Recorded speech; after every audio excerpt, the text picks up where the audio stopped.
Are you ready to find out what you should be doing as a lead generation virtual assistant? In this video, I'm going to dive through the main things that you need to prepare, do, and maybe not do as a lead gen virtual assistant. Now, the first thing that you want to do is you want to first interview your client, or at least really understand a few things about the person that you're going to be working with, or at least understand a few things about the business that you're going to generate leads for. Now, as a lead generation virtual assistant, your main focus is to, of course, get interest to your client's business in whatever way or shape or form that they've already been doing it, and of course adding into it. So of course it makes sense that you're going to do a dive through on their specific target market. Who is it that they're talking to? And basically asking your new client or new company you're working for who it is that they are wanting to either purchase or get their service, whatever it is. So it's then getting from their data of what has worked before and what hasn't. Next is you want to try to get, if they have it, their current SOPs or standard operating procedures. Basically, how do their processes look like? Like, do they have processes written down?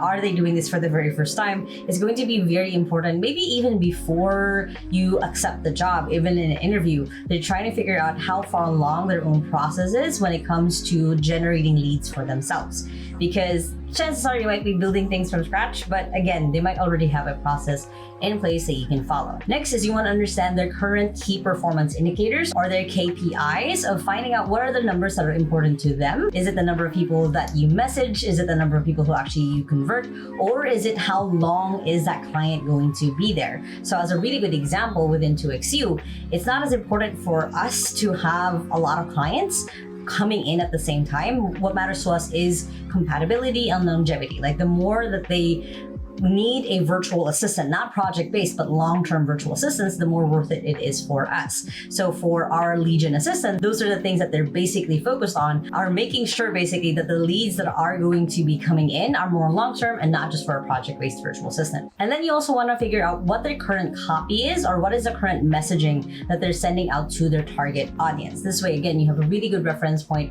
of what's currently working, what you can improve on, and what copy they might have tried before that really didn't work well with their target audience. Next is you want to do a market deep dive. Now that you have a really good idea hopefully from your client and the business that you work with on who their market is, you want to figure out and reverse engineer, why would these people need the product or the service that your client is selling? What would be the pain point that they would be going through that'll make it easy for you to find an entryway to, like, hey, I know you're experiencing this. Let's go ahead and make that easier with the product or service that my client is offering. So as a really good example for 2XU, we're targeting mostly coaches and consultants, mostly because one, it's basically attached to their brand. So for their virtual assistants, it's easy to manage that. Two, because it is their own brand, there is that longevity of the assistant can basically, as they grow, as their business grows, as they get more and more clients, that their EA grows with them. And then three, honestly, because I'm a coaching consultant myself, I know the market really well, so then I can give really good advice as well for the EAs and for the clients on how they can keep getting better and better. So for us, that's our target market. So when it comes to diving into, you want to look at who else is talking to that target audience. What are their common bottlenecks? What are their own dreams and aspirations and where they want to be in life? So you want to do that deep dive, because that gives you better and further context of how you can start doing the outreach, responding to their emails, or responding to their questions as well. Next is you want to do a deeper dive on the product or the service that your client or the business that you're working with actually do. So you want to know how this product or service, basically just understanding it, of how it works and how it helps the target market to get to where they want to be. So as an example, again, for my business 2XU, it really is just a full service that we hire, manage, and train executive assistants for our clients, and we build their business operating systems. So with that in mind, for example, for our lead gen assistants in 2XU, they know that we have an 90-day onboarding program, that we're able to do the service X, Y, and Z way, that we only serve clients who are within this niche, basically. So then it's easy for our lead gen assistants to kind of craft their messaging in a very specific way towards the target market, because they understand how our service works. So for you as the lead gen assistant, you want to make sure that you really truly understand that if that lead asks you questions about what the business is, is, how they do, how they can work with them. You don't have to always just refer to the sales associate if you're not the sales associate yourself. You can also reframe it of like, oh yeah, this is what our service does. To know more, book a call here or take this action. It's basically making sure that you have the context on both sides of who you're targeting and what it is that they are actually getting. Next is you want to review previous data from your client or the business that you're working with. What are their current numbers and where it is that they want to be? Like, why did they even hire you in the first place? So it's figuring out what that all means. And let's say maybe there's a sub niche that they weren't looking at or they didn't understand, so they weren't targeting them. So there are things like these where you can start looking at the data, at their numbers, and understand in a little bit more of a deep dive way how it is that you can target their target audience and get better and better responses every single time. Next is you want to understand the tools that your client is working on. And it's really important to know this, is knowing the tools and the channels that you're going to be using, and knowing, if you send 10 emails through Gmail, it's probably going to get blocked.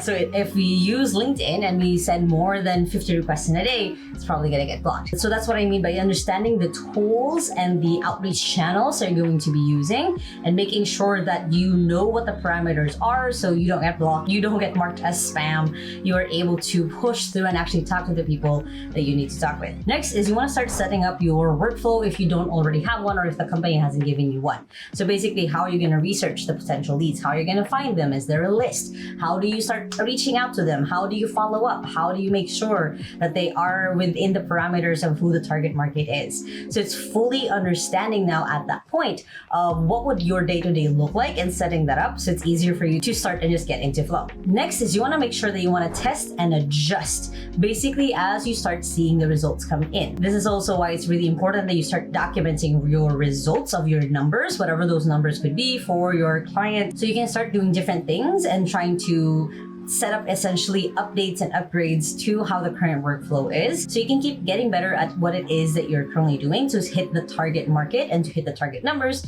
that your client is aiming for. So what I mean by test and document is every single time that you do something new, even though it's a small thing, you want to document what the results were before you made that change, what are the results basically afterwards, and then compare and see, did that actually work or not?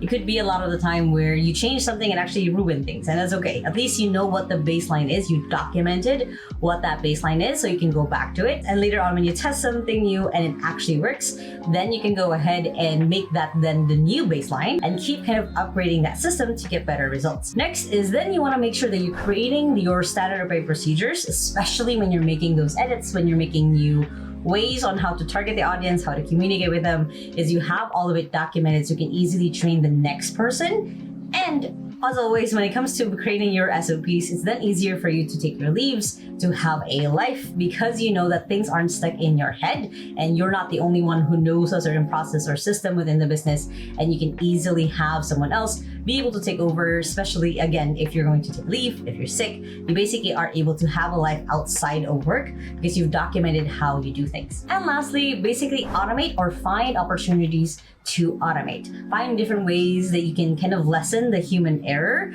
that you are able to make sure that one, the messages are still personalized, two, that you're still following up at the right time, and three, any leads who could be converted are kind of kept warm until they're able to talk to a sales associate or until they're able to purchase the product or the service. So again, it's making sure that you are helping them as best as you can, automating it with AI or some automations that you can set up, but also making sure that you're taking care of those leads as they come on, because that is how your client can grow their business. Now, if you guys like this video, make sure to hit the thumbs up button right there.